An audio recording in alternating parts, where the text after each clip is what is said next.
Nice to be back in person, even if it's a little miserable outside.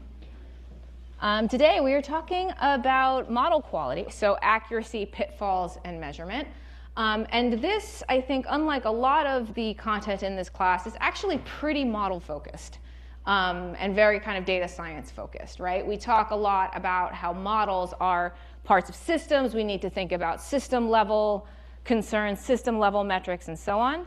But most of that is out of scope for today's lecture. Most of today's lecture has to do with measuring literal model quality. So this is basically what I just said. But we are focusing specifically on the quality of the produced model.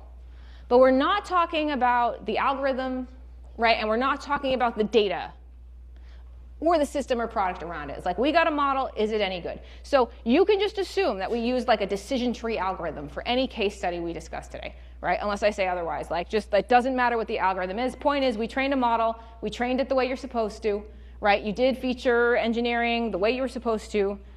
Is the model any good? Okay? We're also not debugging. Like, if the model's bad, we're not trying to fix it. So that means that system level stuff, the thing that we like to talk about a lot, is out of scope.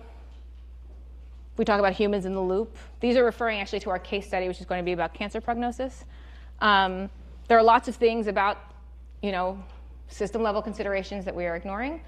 And there are lots of model qualities that go well beyond accuracy. Things like model size, like inference latency, like cost, right? Like explainability, all these things that people who teach software engineering like to say are sometimes more important than functionality, we are ignoring. So just want to be clear what we're talking about. So for much of our discussion, this is going to be our case study. So Jeffrey Hinton in 2016 said we should stop training radiologists now. It's just completely obvious that within 5 years, deep learning is going to do better than radiologists. It's nice, it's the 10-year anniversary of this quotation. Christian, yep. How are the models doing? Okay, they can do the easy ones. How are the radiologists doing? We have a shortage of radiologists. We do. It's pretty bad. We still need them, turns out. If you had gone into radiology 10 years ago, you would make a lot of money right now. Yes. Starting a medical residency in radiology 10 years ago was a wise financial move. So it's interesting if you dig a little bit into the history of ML that actually AI as a field has been predicting the demise of everything since like literally the 50s. And so you wonder, like, at some point, like, maybe they would stop. But they don't. Anyway, the models are useful for some things. And the kind of model we're talking about in this case study, the idea is to use it in a hospital to screen for cancer, and maybe for routine preventative measures, or to sort of screen for something specific if there's been something flagged. The idea is actually not to fully replace a human, right? Maybe something to augment the work of a physician. But like I'm saying, the scope here, we're not thinking about that. We're just talking about, like, hey, we made a model to screen for cancer. Is it good or bad?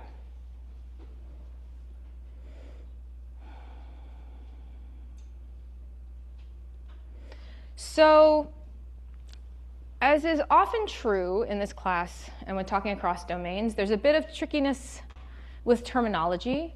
We refer to a model. A model is a function, basically, that takes a set of input data and produces a prediction, right? A function between feature vector x produces y. That's fine. We can agree on that. Performance is a funny one because in machine learning, it typically refers to accuracy specifically. So the model has better performance. The model performs better means that it produces more accurate results. It is correct more often. And that's confusing because the word performance means different things across basically any domain you can talk about, right? Software or hardware performance often refers to things like execution speed, right? Like, I always think about it in the systems sense. How quickly did it execute with what resources?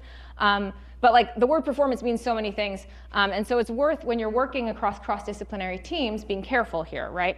I run into trouble with this kind of thing all the time because I work with roboticists, where localization means something completely different from bug localization or defect localization as the way it's used in software engineering. So this is one of those times when we talk about performance, we want to be really careful that everyone knows what we're talking about. And in general, when talking about metrics or qualities that we care about, I encourage you to be very specific. So instead of speaking about time, you want to say things like learning time or inference latency, and performance or model accuracy, like what do you mean? Because accuracy can mean a bunch of things.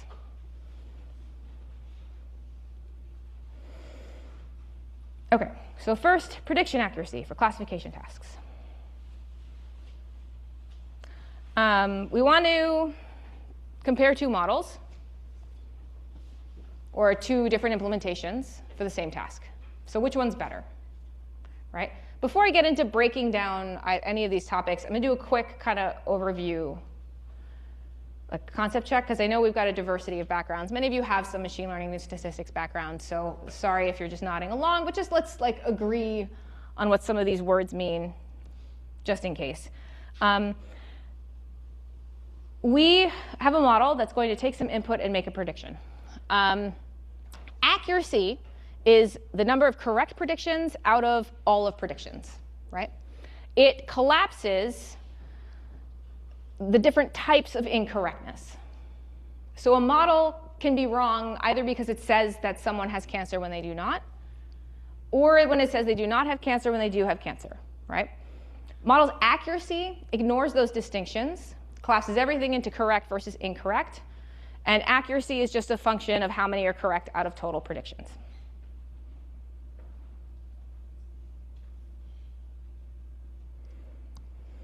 So in explaining that, right, there are other concepts I touched on. The confusion matrix, I love it's called the confusion matrix, actually breaks out the correct relative to the prediction being made, right? True positives versus false positives. A true positive is I say this image indicates cancer, and it does. A false positive is I say this image indicates cancer, and it doesn't. And vice versa with false negatives, true negatives. F1 measure. Well, OK, so precision is, actually, I'll ask you, what's precision? Let's make sure we're all on the same page. Put you on the spot for statistics. True positives divided by true positives plus false positives, right? True positives divided by true positives plus false positives. Yes. So I have to think about it when you put it that way, right? Precision is, of the things that you say, how many are true, right? Recall is, of the things that are true, how many do you say? So if there are 5 images that have cancer out of 100, how many of those 5 do you return as indicating cancer? If you make 5 predictions that the images have cancer, how many of them actually correspond to cancer, right? That's precision. The first one's recall. You can trivially maximize either of these things, OK? If I return basically nothing, I've said no false things.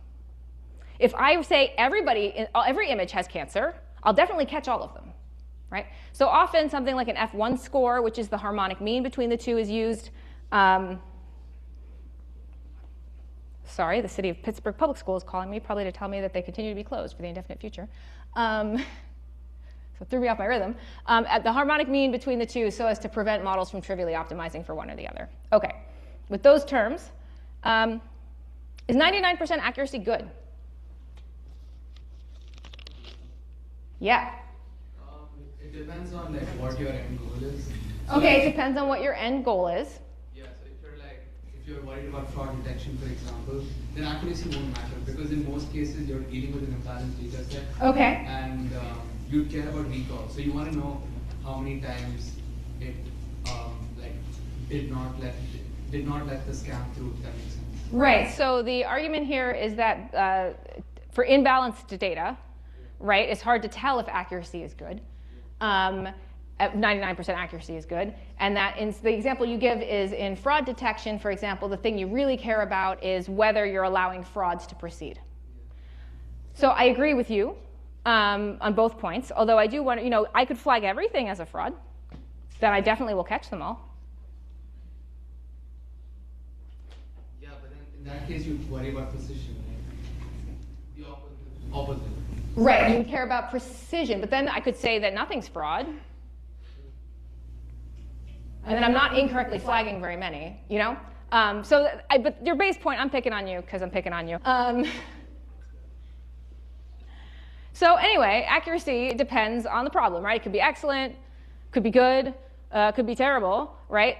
Issue number one is baseline, right? On an imbalanced data set, it's actually decent. But you also want to compare to a baseline and look at a reduction in error, right? If you're comparing two models and one goes from 99.9 to 99.99, then there's a 90% reduction in error. But if you go from 50 to 75%, it's a 50% reduction in error. One of these numbers is lower than the other, and we can't make a decision based on any one of these metrics, right?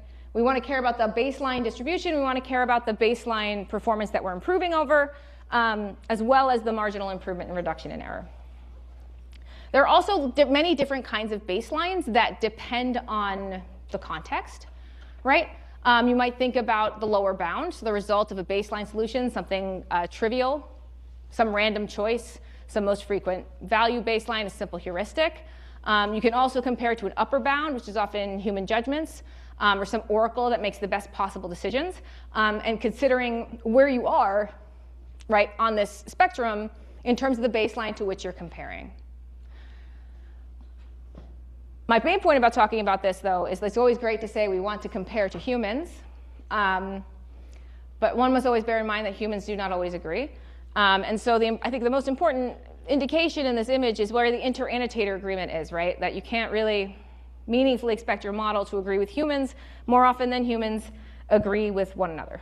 So being aware of what that rating is can help ground a baseline when you're comparing model to human performance. And so some things we were talking about with fraud detection, right, is something I hinted at when I said accuracy collapses distinctions in incorrectness. Misclassification costs vary by class, by problem. So it is more costly to say that an image does not contain cancer when it does than it is to say that an image does contain cancer when it doesn't, right? We would say that that error is worse.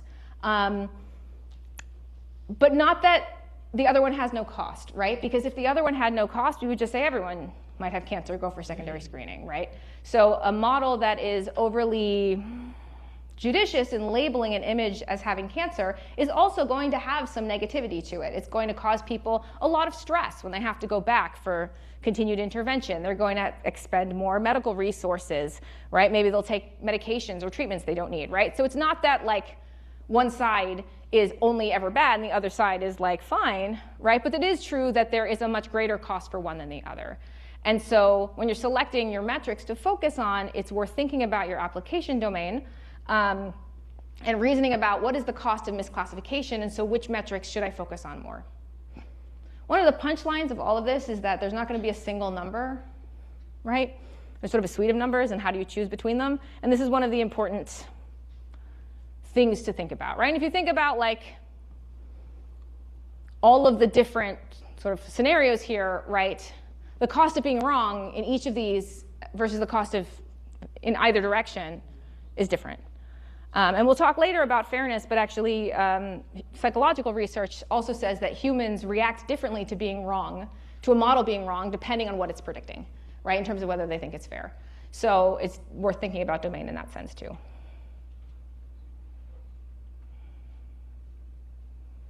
trying to think if I talk about more accuracy measures. No.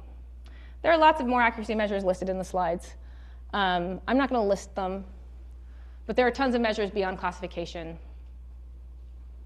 So, you know, when you're trying to figure out which one to pick, check out this slide in the preceding 4, see which ones are a good fit. But I'm trying to give you a sense of some of the considerations, right? It's not the case that like, precision's best, accuracy's best, you know, recall's best.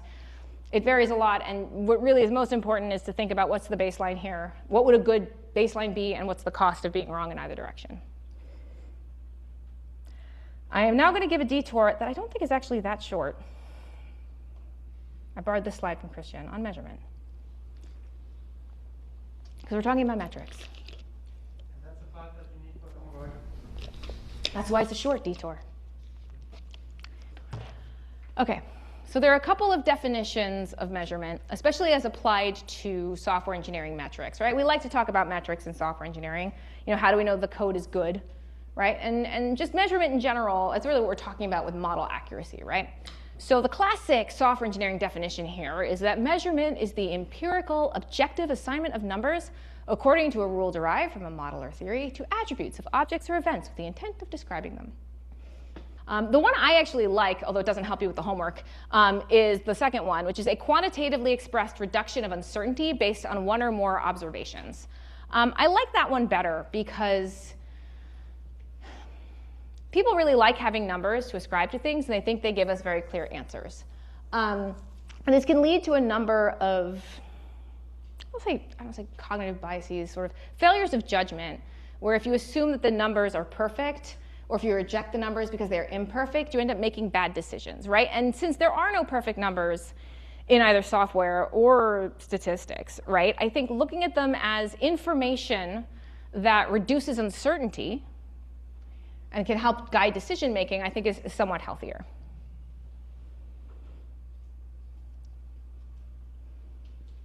And so this is, I like to think of things this way, right? We're not going to go into these examples yet because we're going to talk about how to measure. But you could think about, or not too much, I'll touch on them briefly, but we won't discuss them too much, right? Like, what are quantitatively expressed measurements that can reduce uncertainty here, right? For example, measuring user satisfaction of radiologists. This can't be perfectly captured necessarily, right? But maybe we can have a pop-up like 5 stars, how do you feel about the system, right? And then we'll get their rating of 3.4 stars. Now, this is an imperfect quantitative assessment of user satisfaction. There are tons of complexities that go into measuring user experience. And we'll touch on a number of them either today or later in the semester. But it's still informative, right? You still learn something. It reduces uncertainty a little bit. You know something about what the radiologists are feeling. And so maybe your uncertainty surrounding some decision making has been reduced. This comes from a book called Everything is Measurable. And this is the argument that we can apply measurement to anything that we care about, right? We can always come up with a metric that's useful. And the argument that Hubbard makes is that if we care about something, then by definition, we should be able to detect it. You can't care about something that you can't notice, right? You can't care about quality or risk if these things were totally undetectable, either directly or indirectly. And if we have reason to care about it, it's because we think it corresponds to some desirable or undesirable results. If something is detectable, the argument is it must be detectable in some amount. If you can observe a thing at all, you can observe more or less of it, then it must be measurable. So we can measure anything that we care about, is the argument.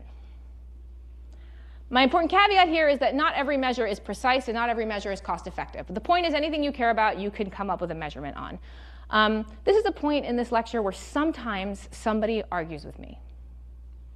It's not a given, but in a room of 100, 150 people, occasionally I get the person with the art history undergraduate degree who wants to argue with me about this. So I'm wondering if anyone does. Do you agree with me that we can measure anything we care about?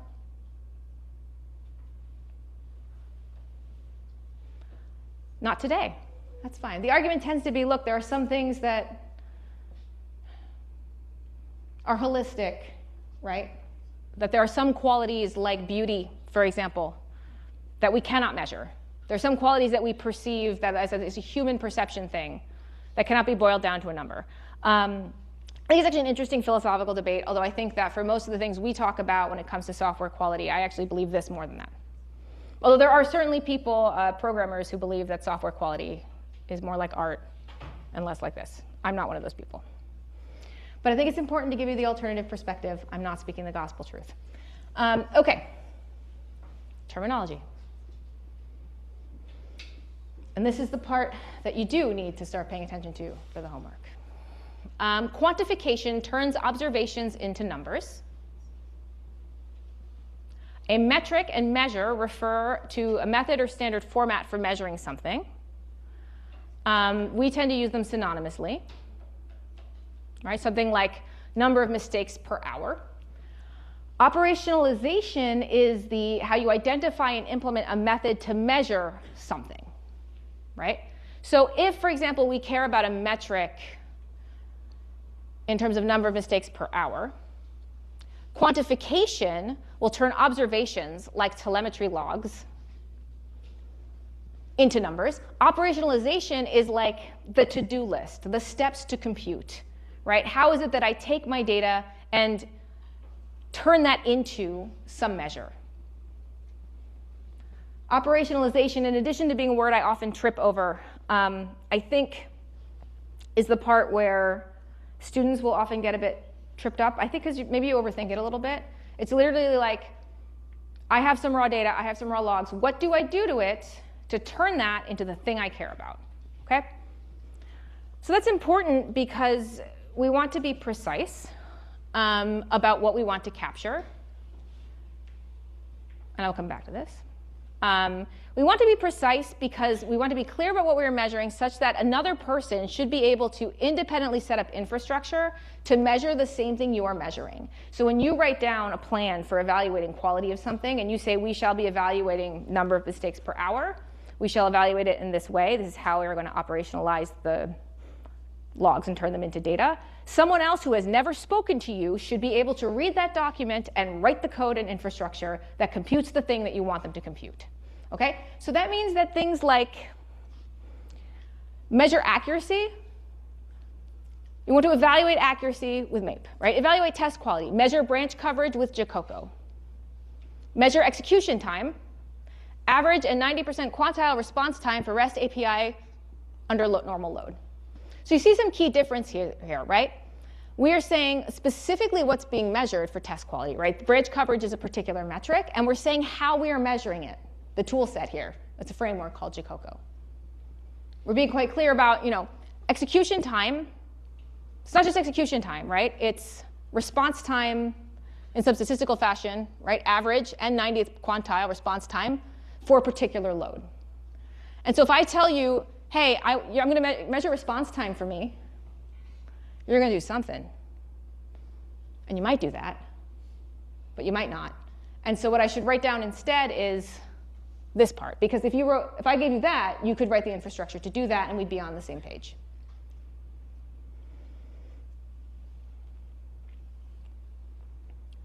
So the way we break this down is into 3 steps, right? 1 is what are we trying to capture? What is the thing we are measuring? What's the metric?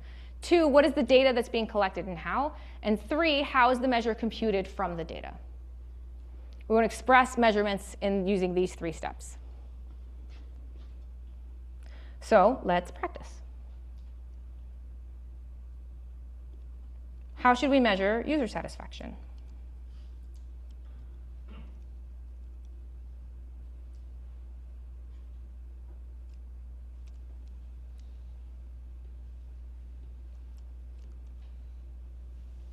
Sorry, you spoke earlier, so I'm sure your answer is good too. How should we measure user satisfaction?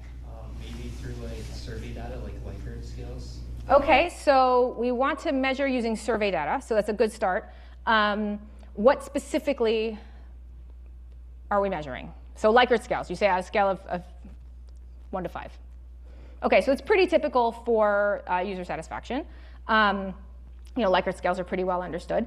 And it's a nice example, actually, because I'm saying you need to be precise, but Likert scale is one of those things that's clear enough that, you don't necessarily need to break it down. So similarly, if you're talking about how to, compute average, whatever, you don't need to, give the formula for how to compute average. We can assume that people know that. It's a pretty well understood thing. So that's the measure. What kind of data could we collect? Imagine we're talking about our radiology case study. So we care about radiologist user satisfaction. If they come back. Okay, so so one way we could do this is say, do the radiologists return, right? How often do users return?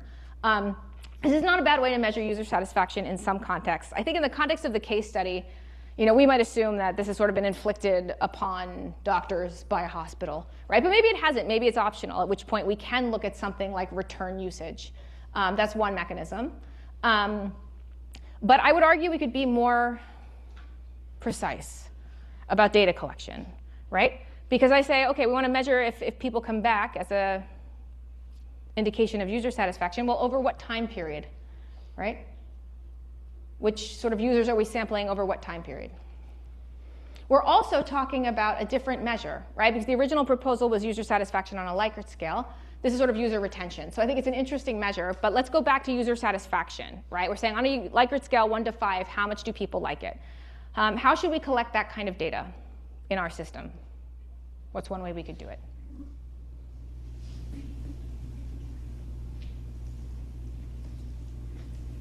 User reviews. Right, so we could have user reviews. We could have some kind of mechanism, right? How often and of whom? Where's your chocolate today? It's really cold, you know. You're just sitting there doing nothing. I'm like, where's your chocolate today? Your batteries are broken, you know? Like, they came all this way. Like, what about the homework? Whatever. He's just sitting there trolling me. Here. There's no sugar in this. It's like dark chocolate. It's like, that was a decent throw.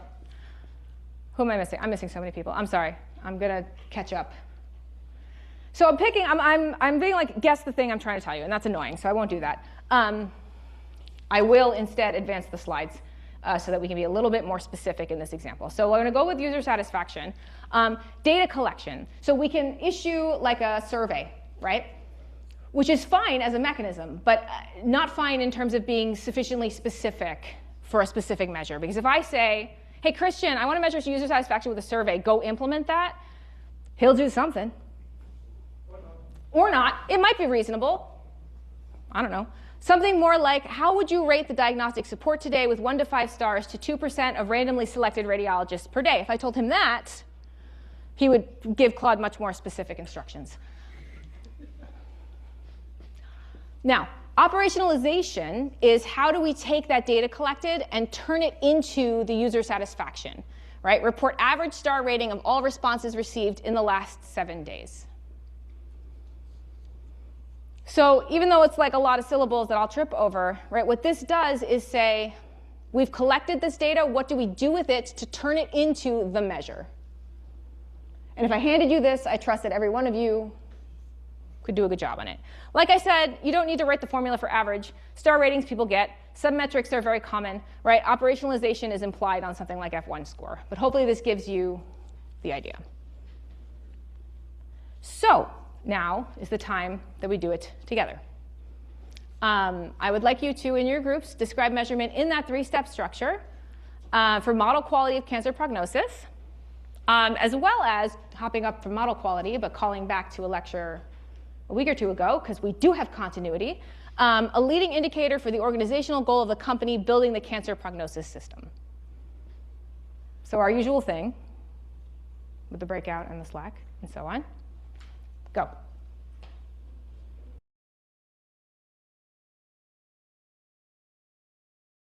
I want to say I'm noticing a couple of pretty systemic trends in your answers. So what I'm going to do is say that and then have you talk for another couple of minutes, see if you can fix it. A number of your measures are inadequately specific. So they're saying things like, oh, measure how accurate it is, right? Like accuracy how, right? Are we talking total divided by total correct divided by total? Are we talking about precision recall, right? I said, actually, one of my examples on measure accuracy, like on being precise, right? Measure accuracy was explicitly one of the bad answers. So if you have something that smells like that, like let us be more specific, right? What is your measure? And if you mean accuracy by total, by correct divided by total, say that, yes? Wouldn't that part of the measure, like how we actually calculated, be the operationalization? So the operationalization is, so the question was, I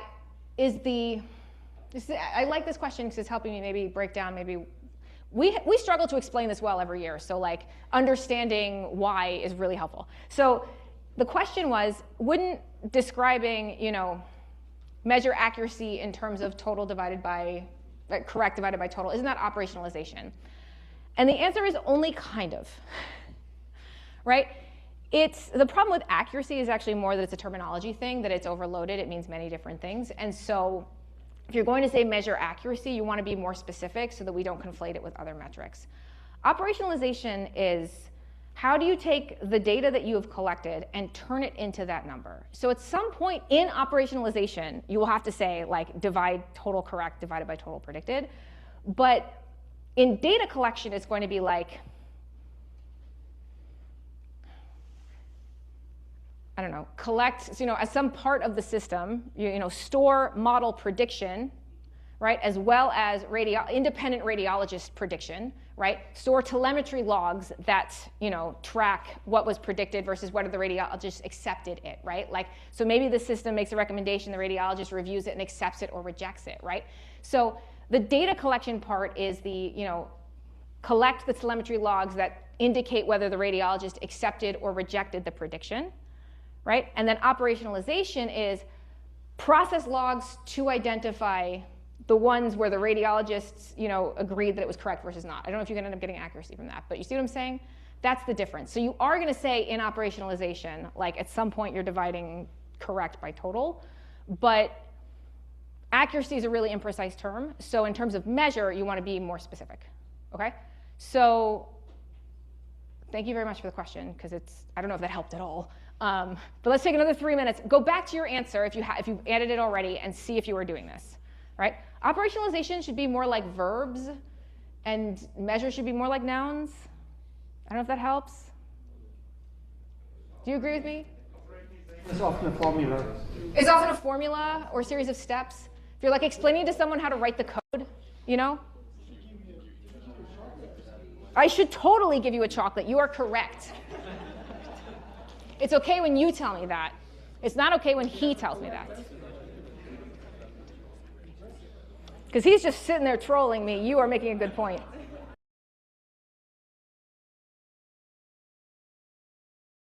This conversation I was just having, I think, is a nice way of breaking it down. So we talk about measure, right? It's kind of like in prose, what is the thing that you care about? So correctness of the model in predicting or catching high-risk cases, right?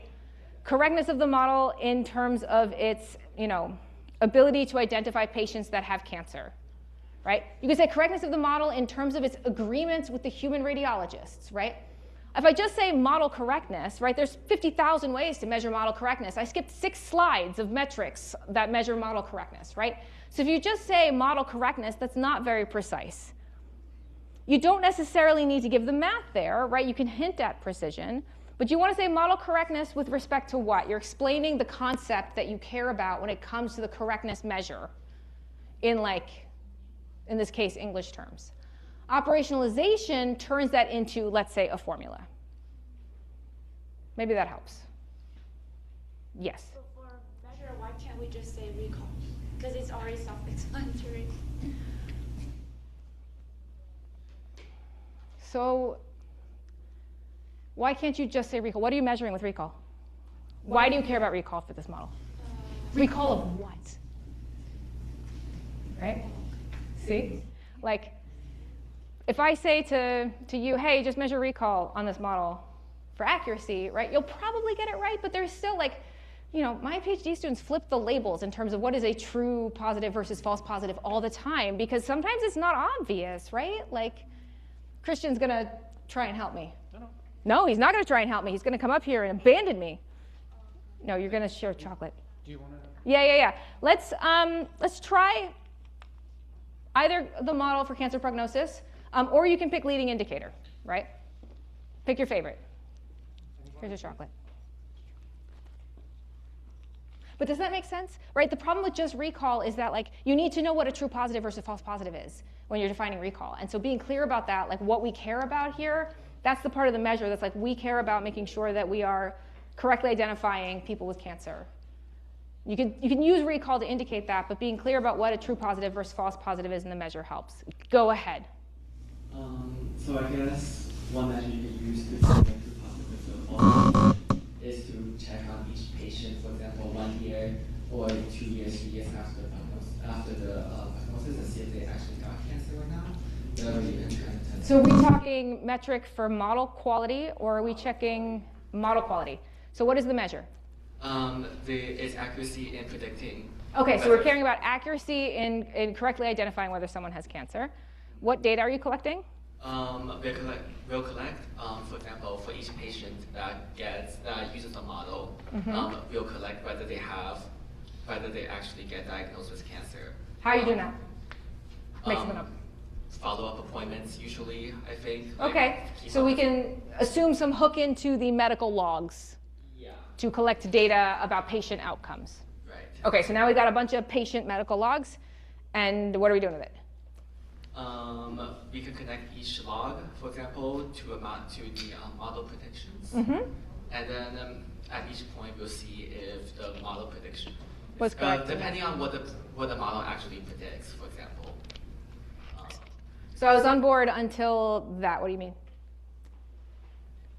So like, for example, a model could predict whether it could just be a simple prediction of whether the patient has cancer or not, or it could predict, for example, if the patient is going to be diagnosed with cancer. With I see. So the what it predicts is sort of depending how you would make the comparison, right? Like if we assume that in this case it's binary classification, like has cancer versus not, right? Then we can compute accuracy via correct divided by total cases, right? Okay, I think we broke that down. Okay, how do we do? Okay, good. So you're measuring in production, which means you have continuous data. Hopefully, yeah. What data are you computing on? Accuracy tomorrow might be different than accuracy in a week. I think because just to account for real world scenarios, like diagnoses are an instant. We'll say, for example, if a patient gets diagnosed with cancer within 3 months of a positive prediction, then we'll say the model has predicted correctly. But if they get diagnosed like 10 years after, then, well, yeah. That's fine, but you're making some cancer prognosis today and then some tomorrow and so on. What time frame are you analyzing for your accuracy metric? I guess that depends on So essentially what I'm asking you is to tell me, right? So you can say, of all the prognoses that we have done in the last year, how many of those were correct?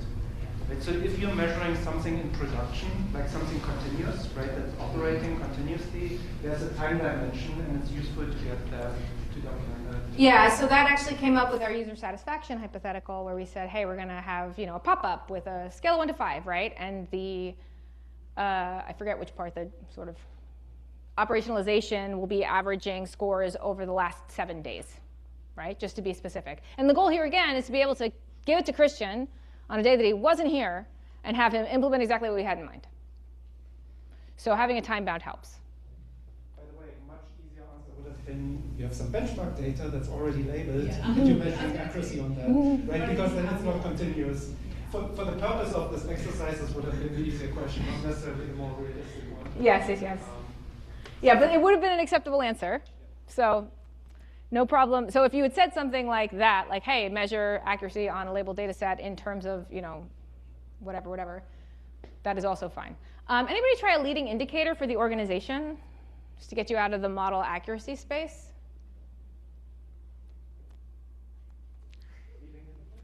If you don't want to, you can give the microphone to somebody else. For indicator, our measure is the amount of model use cases in the organization. How much they use it? Yeah. Okay. What data are you collecting, and how do you measure? How do you operationalize it? We're collecting the number of active users that is using the system through system log. Okay. System logs, so you can see, and then what are you computing based on the system logs? We're computing the percentage of use case among all cases. Okay. So kind of, you have a certain number of users, and you see how many of those are using that in any one day, based on the logs, and then you can report that for every 1 day. Anybody else?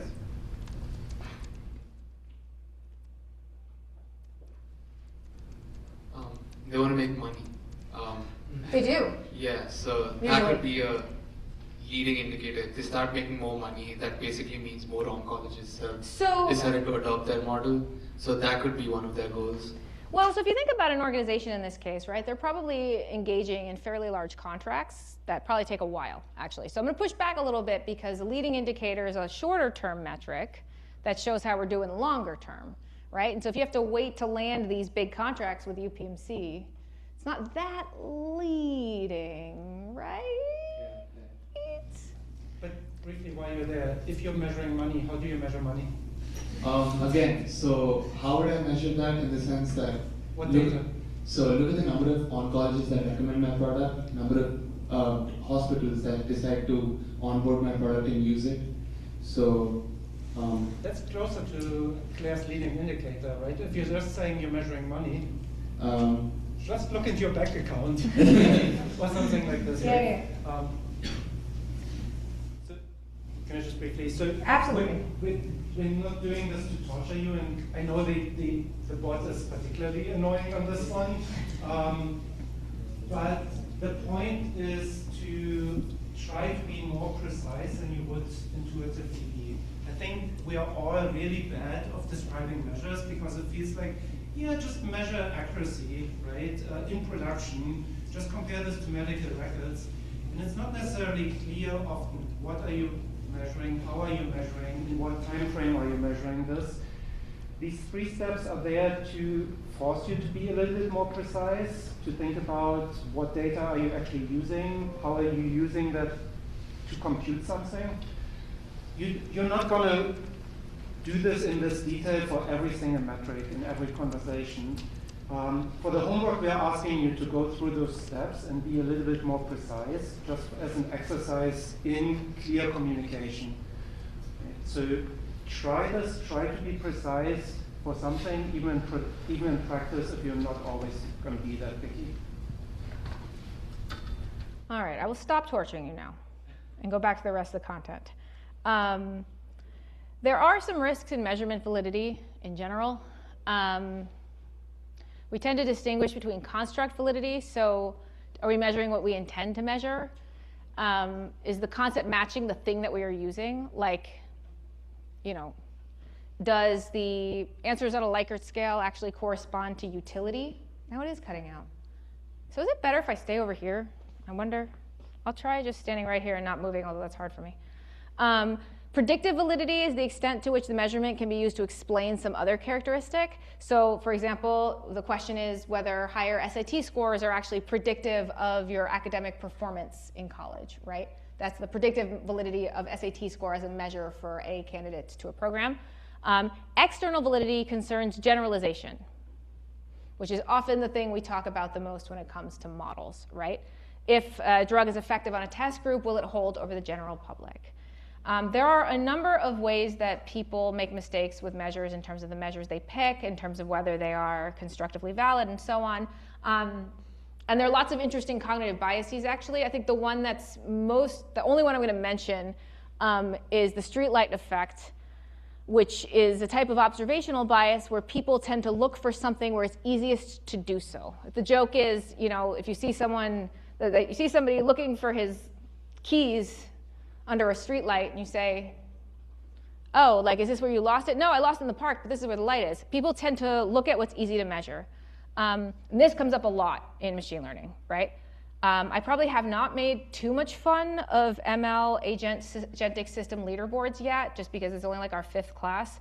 But the degree to which machine learning model-based company entity types tend to benchmax, right? The stuff that's easy to measure is something I make fun of. Okay, so a key issue here, of course, is generalization, right? This is where a lot of the pitfalls that we end up talking about come from. I will tell you about the legend of the failed tank detector. It's sort of a widely shared story. It's not clear how authentic it is, but it's, you know, indicative of a lot of things. So the idea here is that an AI research team was trying to train image recognition to identify tanks hidden in forests. So they trained it on, you know, image pictures of tanks in forests and pictures of forests without tanks. The model did great, but did really badly when it was tested on things that were not in the training set. And it turns out that all the pictures with the tanks were taken on a sunny day, and all the pictures of the forest otherwise were taken on a cloudy day. And so the model picked up on the brightness of the picture. So more common, so it's indicative of a failure in model training referred to as label leakage. And there are reasonable examples of that are valid. So if I take this one, for example, not that one, this one. This is from a genuine system working in radiology, right? And I forget which specific system this was, but they can end up keying on information in this image that are not the image of the brain. So for example, some hospitals have just higher quality images because they are more elite hospitals, right? Which means that they see the sicker patients. So models can end up keying on image quality, right? Associating the quality of the image basically with the site of the hospital and thus with the patient population. It has nothing to do with the actual cancer, right? Similarly, sometimes there will just be straight up label leakage, like, gender of patient could end up in the image, right? Hospital location could end up in the image. These are things that all correlate with things like cancer, but that aren't the thing we want the model to predict on. So there are lots of different things here. And there are times that I actually think that it's kind of all right. Depends what you're trying to predict. But in general, you want to be a little bit cautious of results that are too good to be true, because chances are there is leakage in some sense. So one thing that my research group works on is neural models for decompilation. So the task here is you have compiled code, and you want to turn it into code that looks more like the original source. And we have a bit of a game. This has become very, very popular amongst people doing research with language models. So they're throwing LLMs at this and reporting results that are completely implausible. So we have a game in my group where we see one of these papers, and we dig into the replication package to figure out where they did the label leakage. Because every time they did. GPT is terrible at taking compiled code and just turning it into decompiled code straight across, just real, real bad. And so we keep seeing these papers with unrealistically good outcomes, and we're like, let's find the label leakage, and we find it every time. So I encourage similar skepticism in you. There are lots of common pitfalls in evaluating model quality, and lots of common pitfalls in model quality in general. One is using misleading quality measures. That's been a big focus of this lecture, right? Like, what is worth doing, right? So using accuracy when false positives are more important, right? Comparing area under the curve instead of relevant thresholds, averaging over all populations instead of looking at different subpopulations, things like that. These are all domain specific, but you want to be careful. Data not being representative in general is a problem, right? That's why things will fail to generalize. And also data that was representative initially, but that is no longer representative because the distribution of the real world has shifted, is also something that comes up a lot. And we will be talking more about that, about data in particular, as the semester goes on. Shortcut learning. This is slightly different from label leakage, where label leakage will have the information associated with the correct answer in the input data in an inadvertent way. Spurious correlations are variables that are associated but not causally related to the thing being predicted, either due to coincidence or the presence of a third unseen factor. Honestly, I think the shapes are less instructive here than other things. Like, there is a pretty strong correlation between, or there was for a long time, between coffee drinkers and deaths by lung cancer, right? It's a spurious correlation. Coffee doesn't cause cancer, but smoking does. And people will often have a cigarette with a coffee, right? So you have that kind of spurious correlation. That's the kind of thing we're talking about. And more complicated stuff can happen with neural networks and models. It's the same problem. Take the next slide. Next slide? Yeah. What about it? I think that's a funny example of shortcut learning. It's in a tree, so it needs to be a bird. Of course. And the only kind of animals we have in trees are birds. I was actually, I think a lot of times when people will relate, how models learn to how children learn, I sometimes wonder if they've ever actually interacted with a child. But I was thinking to myself, like, is this the kind of thing a child would say? Is like, oh, they must be birds. I think in this case, actually, they might. It is maybe the kind of thing a child would say, like, oh, they're birds. All right.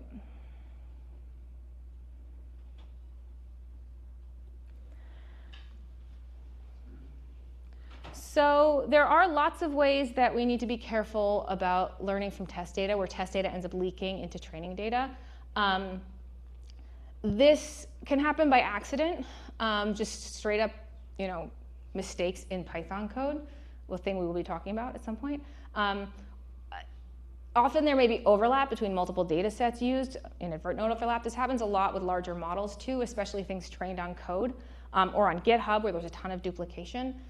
You end up doing good training testing splits for models on code that is actually really hard. As something models on code, right? Like there are sometimes people will take entire repositories, right? Take every file across 10 repositories, there's your code data, and then just split randomly by file. But that means that in your training or testing split, you're going to have files from one project in training and then also in testing, right? So that's why this is actually pretty subtle. It's not just this case that you can screw this up by making a very silly mistake. Depending on your domain, actually, you need to be really careful about how you split.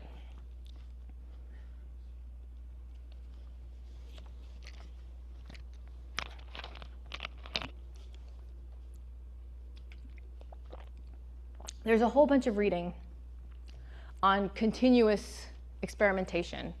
And so you want to be careful to use test data exactly once because you end up with overfitting if you reuse it. So effectively, the moral here is use fresh test data regularly instead of reusing things if you're experimenting continuously. And there's a whole bunch of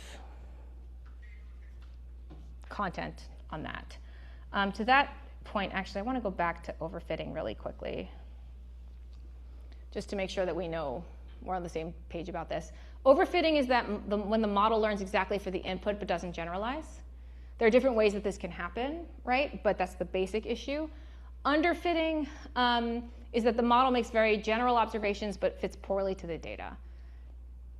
So typically, you can adjust the degrees of freedom during learning to balance between the two.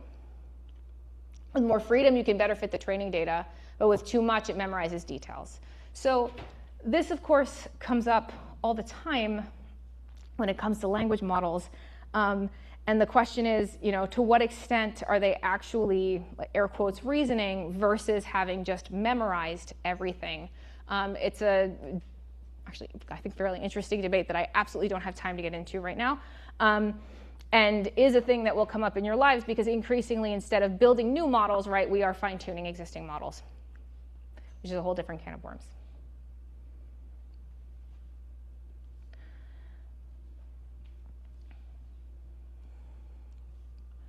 I will skip overfitting on benchmarks, even though it's the thing that makes me crazy, and talk about independence of temporal independence of data, which is another way that training testing splits can go sideways. With points later in the semester for when you make this mistake. Yes. Just predicting it now. So let us be careful. I actually think that this is a very nice illustration of this problem. If this is your data, the top, right? I apologize, the red-green is not very colorblind safe, which I didn't realize, which I know intellectually, and I could have fixed before this lecture, and I'm sorry. Green, green, green, the rest are red. If you just randomly split this and ask for train on the red ones and predict the greens, and this is proceeding temporally because let's say it's a stock price, you're going to do much better on the top curve than you would on the bottom because you see where the curve goes, right? This is actually a huge concern in financial modeling where they have to do all kinds of rigorous checks to make sure that they are not violating this assumption because obvious reasons, right? If you know what the stock price, if you have future information by accident in your training, you're not going to generalize. And in that context, actually, the signal to noise ratio, there's so much noise, and the signal is so minor that they really have to be super careful. And results that are too good to be true end up being an issue. So some number of you will make this mistake. So for example, let's say we want to look at the relationship between social media mentions and stock prices, right? You're not going to split by company, right? You want to be very careful about the time split and make sure that you're never, ever training on future data for predictions. And don't do it randomly or purely randomly. I will pause for effect, because I would love it if this is the year that no one makes this mistake.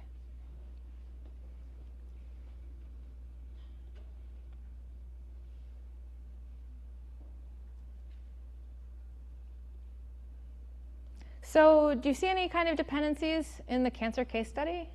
What kinds of, where do we have to be careful? People that already have cancer. I think that's the largest. People that already have cancer, so how do you mean? If you had cancer previously, you are more likely to have cancer again. So how would that manifest as measuring things wrong? If you had cancer before, you're more likely to have it again. True. It's some kind of bias in terms of something. So how could we mess up our system based on that fact? I'm putting you on the spot, but that's what you get for volunteering. I'm sorry. Yeah, of course. So if you let's assume like you have 100 samples, 10 of them already had cancer, and somehow all of those 10 people had curly hair. Now you're gonna predict that curly hair people will have cancer? Well, so there are the spurious correlations between curly hair and cancer, right? Yeah. Cancer detection technologies get better over time, so it might look like what will have cancer more recently. Right. So that's a fun one. So cancer detection and early detection gets better over time, and so if we are doing some kind of temporal analysis, maybe the model is more likely to predict that you have cancer. That more recently, I'm not figuring out how to express this.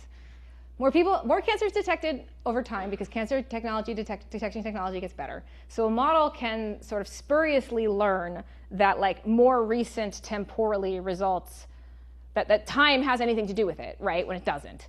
I like that one as a data dependence one, as a way that can sort of screw up your training and your testing. Any other? I was going to say something similar, where maybe over time, like just the presence of cancer will change between like collection of data. Right, so just in general, distributions do shift, right, between when we collect the data and in production. So certain cancers can become more prevalent.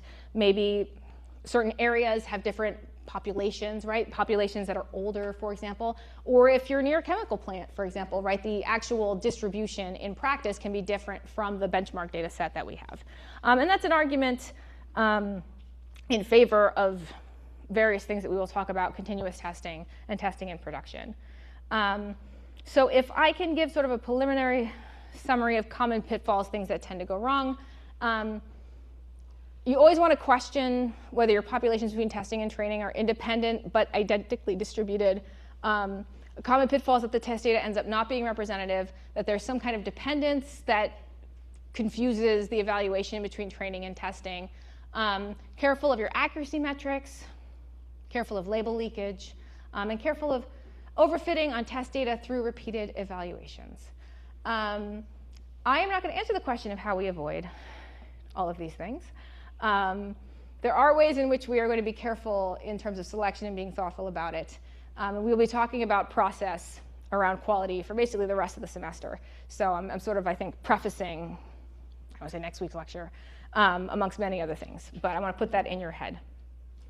And that's what I got. Any questions? Well, then I send you back out into the cold. Oh, the wait list is now closed, right? Like, it's done. So we're good. We're here. We're here.